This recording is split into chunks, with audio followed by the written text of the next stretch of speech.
नमस्कार दोस्तों, मैं हूं महेंद्र और आज हम बात करने वाले हैं उस धरती की जहां भगवान श्री राम ने जन्म लिया। उस भूमि की जो सिर्फ एक धार्मिक स्थल नहीं बल्कि भारत की आत्मा का केंद्र है। वो अयोध्या जहां 500 साल तक का संघर्ष चला, जहां पीढ़ियां बीत गई पर विश्वास नहीं टूटा। आज हम बात करेंगे राम जन्मभूमि के उद्धार की, प्राण प्रतिष्ठा से लेकर आज के ध्वजारोहण तक की, और इस 500 साल पुरानी संघर्ष की ऐसी कहानी जिसे सुनकर आपके रोंगटे खड़े हो जाएंगे। संघर्ष की शुरुआत 1528 में, वो दिन जिसने सब बदल दिया।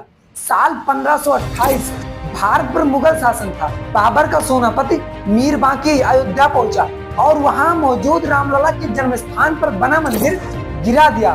कहा जाता है वहां एक भव्य मंदिर था जिसे तोड़कर मस्जिद बनाई गई, जिसे बाद में बाबरी मस्जिद कहा गया। लेकिन एक बात इतिहास में साफ लिखी है, मंदिर टूट सकती है पर करोड़ों हिंदुओं की आस्था नहीं टूटने वाली। 1528 से 1857 3 सदियों की अनकही लड़ाई। मंदिर टूट गया लेकिन संघर्ष नहीं, लोगों ने वहां पूजा जारी रखा, कभी छुपकर कभी खुले तौर पर। ब्रिटिश दस्तावेजों में भी मिलता है कि हिंदू उस स्थल को राम जन्मभूमि कहते हैं, मुसलमान उसे मस्जिद कहते हैं। दोनों पक्ष आमने सामने रहते हैं, कई बार झड़पें भी हुई। सदियां बीत गई पर राम जन्मभूमि की लड़ाई रुकने वाली नहीं थी। 1857 के बाद अंग्रेजों की चाल, 1857 के विद्रोह के बाद अंग्रेज डर गए थे, धार्मिक विवाद बढ़ते जा रहे थे। इसलिए 1859 में उन्होंने फैसला किया, मस्जिद का हिस्सा मुसलमानों का और बाहरी आंगन का हिस्सा हिंदुओं का। हिंदुओं के लिए यह स्वीकार करना संभव नहीं था क्योंकि पूरा स्थल भगवान राम का जन्म स्थान माना जाता था। 1949 में रात में रामलला का प्रकट होना, साल 1949 दिसंबर की रात, जहां मान्यता है कि रामलला स्वयं प्रकट हुए। उनकी मूर्ति गर्भगृह में दिखाई दी। पूरा देश स्तब्ध। साधु संतों ने कहा ये कोई राजनीति नहीं, ये रामलला की इच्छा है। सरकार ने तत्काल वहां ताला लगा दिया पर लड़ाई अब और तेज हो चुकी थी। 1950 से 1989 अदालतों में लड़ाई, सड़कों पर संघर्ष।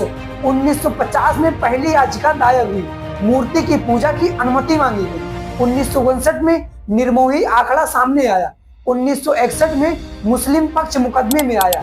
बाहरी दुनिया को लगा ये एक कानूनी लड़ाई है, लेकिन असल में ये करोड़ों लोगों की भावनाओं की लड़ाई थी।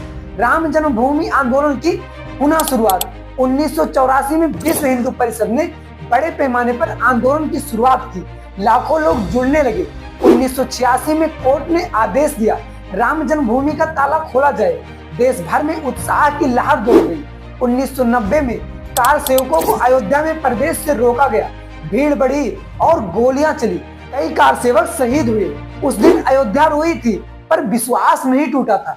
6 दिसंबर 1992 करोड़ों लोगों को आंदोलन का चरम, कार सेवकों ने विवादित ढांचा गिरा दिया, हवा में एक ही नारा, जय श्री राम जय श्री राम। उस दिन इतिहास बदल चुका था, देश में तूफान आया, लेकिन जन्मभूमि आंदोलन अब पीछे हटने वाला था। इलाहाबाद हाई कोर्ट के फैसले ने भूमि को 3 हिस्सों में बांट दिया, लेकिन मामला सुप्रीम कोर्ट पहुंचा। अब उम्मीद थी, अब इंतजार था, सदियों की लड़ाई का अंत करीब था। 9 नवंबर 2019 सुप्रीम कोर्ट ने एकमत कहा यह जन्मभूमि रामलला की है। श्री राम मंदिर निर्माण का आदेश दिया गया। पूरा देश झूम उठा। अयोध्या में दीपावली मनाई गई। अगस्त 2020 को प्रधानमंत्री ने भूमि पूजन किया। अयोध्या में सूर्य जैसा प्रकाश चारों ओर फैल गया। 22 जनवरी 2024 वह दिन जिसका इंतजार करोड़ों लोगों ने 500 साल तक किया। मंदिर में पहली बार रामलला विराजमान हुए। पूरे विश्व में उत्सव जैसा माहौल।